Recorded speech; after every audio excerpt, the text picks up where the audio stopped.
All right, so this should be hashtag 2021 goals. So Callie's New Year resolution is to exercise more and lead a healthier life. In January, she purchased a gym membership and starts tracking her workouts. When Callie is on the elliptical, the rate at which she burns calories, measured in calories per minute, is given by f of t, whose graph is shown below. During the first 4 minutes, Callie burns 20 calories. So number 1 says, how many calories has Callie burned on the elliptical after 16 minutes? And then we're going to show the work. So this first little section is kind of rounded, but that's okay because it tells us in the beginning of the problem that she burns 20 calories in the first 4 minutes. So I know that right there is 20. All right, we want to go to 16. Okay, so this next section right here is just a rectangle whose width is 8 and height is 9, so that's 72 for that area. All right, and we need one more little section right now. That one, that's a trapezoid. So we could divide it up into a triangle and a trapezoid. A triangle and a rectangle, but I'm just going to do a trapezoid. So it's going to be base 1, which is 9, plus base 2, which is 15 over 2, times the height or the width, which is 4. All right, so that looks like it's going to be 24 over 2, 12 times 4, which is 48. All right, so we would just add those together. And during the first 16 minutes of her elliptical workout, she burns 140 calories. Okay. 2, it's kind of weird. So after 12 minutes, Callie looks at her Fitbit and sees that she burned 1,650 calories so far that day. So we're going to write an equation called J that gives Callie's total daily calorie burn after being on the elliptical for 8 minutes. Okay, so J is going to be equal to that 1,650 that she burned before she looked at her Fitbit, plus what she burned after she looked at her Fitbit. So we have to think about what needs to go at the bottom of this.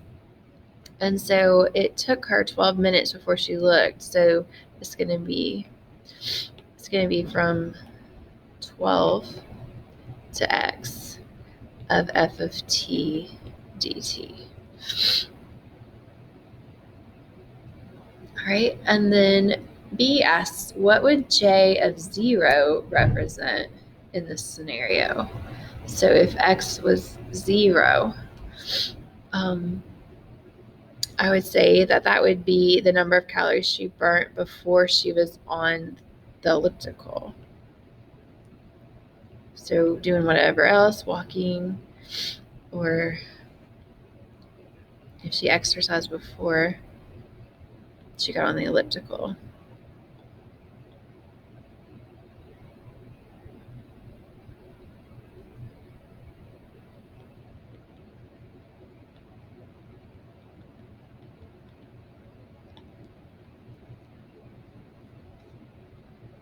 All right, so then J of 0 is going to be that 1,650. And then we're going to do this integral from 12 to 0, which doesn't really make sense, but we're going to go backwards. So when you go backwards, you kind of have to do the opposite of what you did the other direction. So what we would do is we would do the 1,650, but since we're going backwards, we're subtracting that what she burnt on that elliptical, because we're looking for how many calories she burned before she got on the elliptical, and that's going to be 1,558.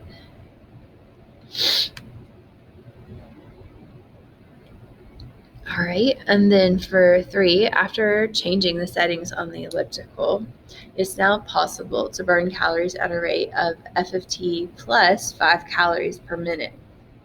How many calories are burned after being on the elliptical for 16 minutes?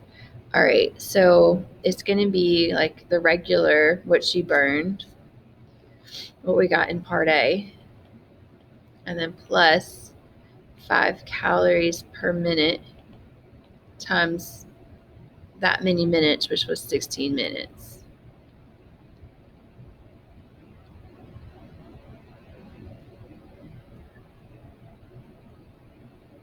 Oh, it wasn't part A, it was part 1, sorry. So part 1, the original elliptical, she got 140 calories that she burned. And then that 5 calories per minute times 16 minutes is going to be 220 calories.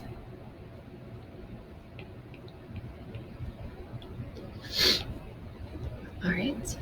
And then 4, males burn calories approximately 16% faster than females, which is completely unfair. Their rate of calorie burn on the same elliptical is given by that function 1.16 f of t. How many calories would a male burn after a 24-minute elliptical? So we need to finish out our elliptical. All right, so I'm going to go ahead and do that rectangle, which is going to be 4 times 15, which is 60. And we'll do this trapezoid, which is going to be 15 plus 3 over 2 times 4, which is going to be 18 over 2. 9 times 4 is 36. Okay, so I know the green already added up to 140. And then I'm going to add the 60 and the 36 to that. So it's going to be the extra 16% plus the 140 plus 60 plus 36 is going to give them 273.76 calories for 24-minute elliptical workout. Okay, so even though it didn't feel like it, we actually learned some new properties for integrals doing that activity. So on these important ideas, we're going to have lots and lots of variables that are representing numbers. In this problem, or in these examples, A is the smallest, B is the middle value, and C is the largest value, and K is a constant. Okay, so our first property, if we have an integral from A to C of f of t dt, that's going to equal the integral from A to B of f of t dt plus the integral from B to C of f of t dt. And that's kind of what we did on this last one. Like, we knew that area and we just added on to get the full area of that we were looking for. We went from A to B, and then we picked back up at B and went from B to C. All right. For 2, if we need the integral from B to A of f of t dt, and remember on this problem, B is larger than A. That's going to be the same as the negative integral from A to B of f of t dt. And that's what we did when we worked backwards. When we were going here from 12 to 0, we went backwards and got the negative values. All right. And then the third property, the integral from A to B of, we're going to have a quantity, f of t plus or minus g of t dt. Okay, that's going to be the integral from A to B of f of t dt plus or minus the integral from a to b of g of t dt, which basically says if you have two integrals, if we have the sum of two functions in an integral, we can separate it into the sum or difference of two separate integrals. All right, then for number 4, we have the integral from a to b of k f of t dt. So remember, in this case, k is a constant. We can pull that constant out in the front.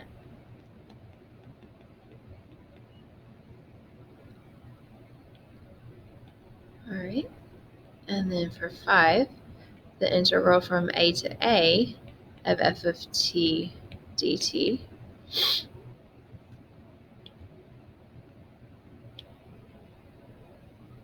All right, so we're going from a to a, we're not going anywhere. So that integral is going to equal 0. All right, and then the last one we kind of used right here with this 5 without really realizing we were doing it. So on 6, if we have the integral from a to b of just a constant dt, all we have to do is multiply that constant by whatever b minus a is. So if we were going from 2 to 5, we would just multiply that k by 3. That kind of gives you the width of that rectangle. The constant is going to be the height. Okay, so let's use these properties. So on number 1, we're given that the integral from negative 3 to 9 of f of x dx is 8. From 7 to 9 is negative 5. And from negative 3 to, oh, that's a totally different function, that's g. But anyway, negative 3 to 9 on g is 11. So what we want on a is to find the integral from 9 to 7. So we know 7 to 9. And so if we can use this property right here,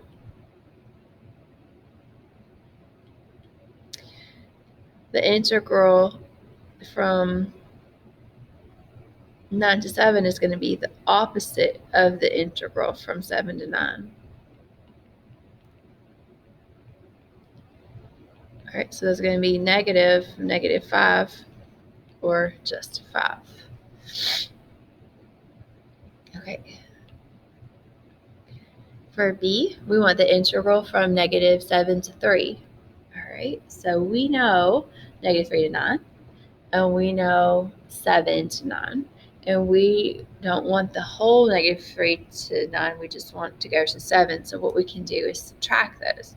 So we take the whole integral from negative 3 to 9 and subtract what we don't want, which is that part that's from 7 to 9.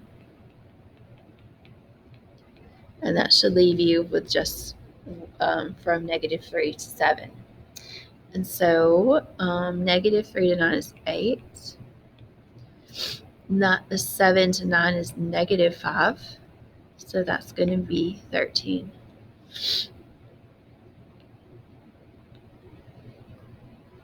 Okay. So for C, this is a good example of that one up there that we're looking at right now, number 3, where we have the integral of a sum. We can break it apart into separate the sum of two integrals. So we'll go from the integral from negative 3 to 9 of f of x plus, now that 2 we also can pull out in the front of the g integral.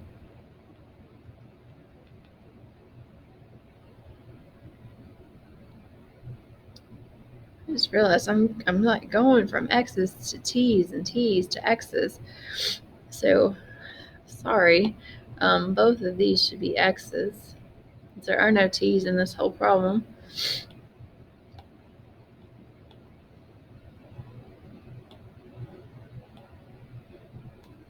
All right, and then looking at what we're given from negative 3 to 9 is going to be 8. And then g from negative 3 to 9 is 11. So that's 8 plus 22, which is 30.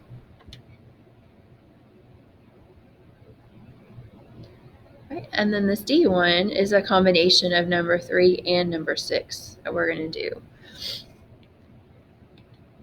So it's the integral from -3 to 9 of g of x minus the integral from -3 to 9 of 2. And don't forget your dx's. For some reason, I keep forgetting my dx's. Okay, so the integral from -3 to 9 of g of x dx is 11. All right, and then whenever we're doing the integral of a constant, we use this one. So it's just going to be that 2 times the difference between 9 and -3. So it's basically how long that interval is, which is 12. So if you want to make a note, that's 9 minus -3. All right, and so that ends up being 11 minus 24, which is -13.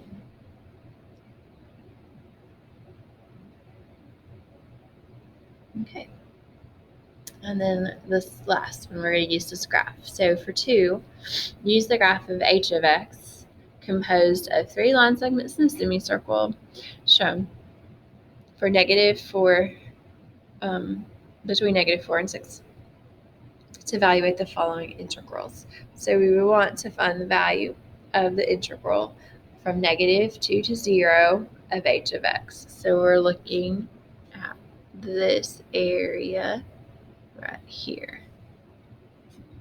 All right, so that's a quarter of a circle. So a quarter of a circle is 1/4 pi r squared. And in this case, r is 2. So the radius is 2. So that's going to be pi. Now, because it's underneath the x-axis, it's going to be negative pi.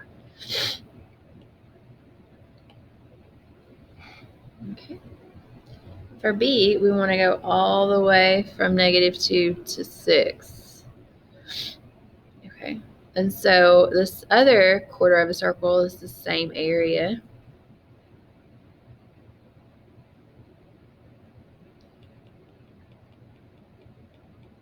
All right, and then this one is going to be 1/2 base times height. So 1/2 4 times the height is only 2. So that's going to be 4. All right. Now, there's a negative in front. I missed that. So negative, and then it's going to be -2 pi plus 4. And then you would just distribute that negative.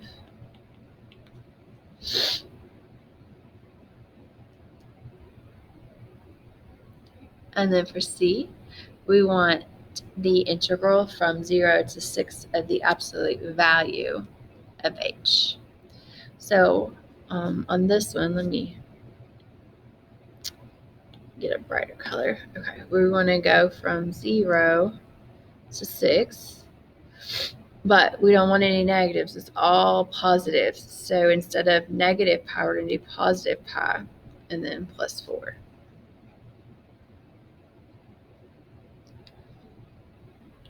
All right, and then our final one, we want the integral from -2 to 4 of h of x dx. So here's -2 to 4. So we're going backwards. So we have to do the negative integral from -4 to -2. All right. And so that gives us 1/2 base times height, which is going to be 1.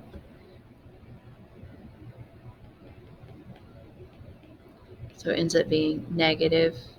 And then because it's below the x-axis, so it's -1 or 1. Okay, so we do the negative because we have to switch the order because the smaller number was on the top. And then when we're looking at the area, because that triangle is below the x-axis, it's -1, and then -1 is +1. All right, so your assignment is going to be to complete that worksheet.